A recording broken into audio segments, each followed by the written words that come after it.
If equipped, the power front seat controls are located on the outboard side of each seat, which can be moved forward, rearward, up, or down by moving the seat switch in the desired direction. To tilt the front of the seat cushion up or down, pull or push the front of the seat switch in the desired direction.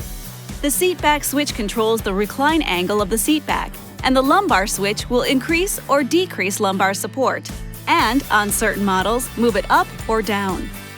If equipped with manual front seat controls, move the seat forward or rearward by pulling up on the bar under the seat. Pull up on the seat back lever to adjust the angle of the seat back.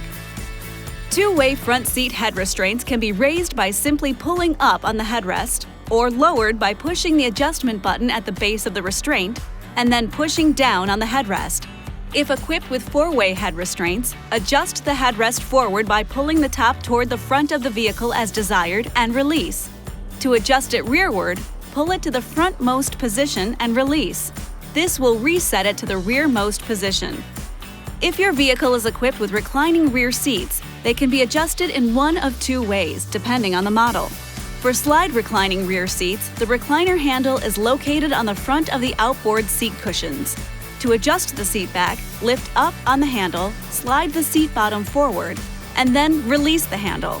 For normal reclining rear seats, the recliner handle is located on the outside of the seat cushion.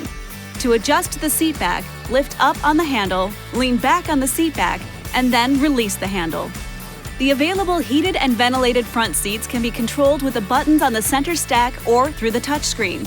Pushing the heated seat button multiple times will switch from high to medium, low, and off. Pushing the ventilated seat button works the same way. If the two second-row outboard seats are heated and ventilated, they can be operated independently with switches on the rear of the center console. The engine must be running to operate heated and ventilated seats. On vehicles equipped with driver memory settings, the position of the power driver seat, along with side mirrors, adjustable pedals, radio presets, and more, can be saved to a memory setting by pushing the S button on the driver's door or seat, then pushing one of the memory buttons.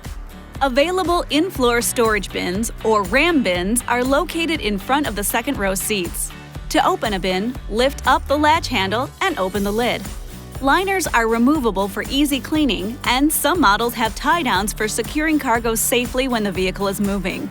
To access the storage under the rear seats on new Ram 1500 models, unlatch the lock mechanism in the center of the seat base by rotating it either way, and fold the front of the base forward. Then, flip the inside of the base upward until it locks into place. Certain Ram Classic, Chassis Cab, and Heavy-Duty Crew Cab models provide additional storage under the rear seats. Lift the seats, undo the snaps, and lift upward on the lid. To deploy the available folding load floor, lift the seat cushion, unfold both the legs using the straps, then lift the front panel until the load floor unfolds into position. And if your vehicle has a fold-flat second row, it may also be equipped with storage bins behind the rear seats. The easiest access to these bins is with the seats folded flat. This video is not intended to take the place of your owner's manual. For complete details and other important safety information, please see your owner's information.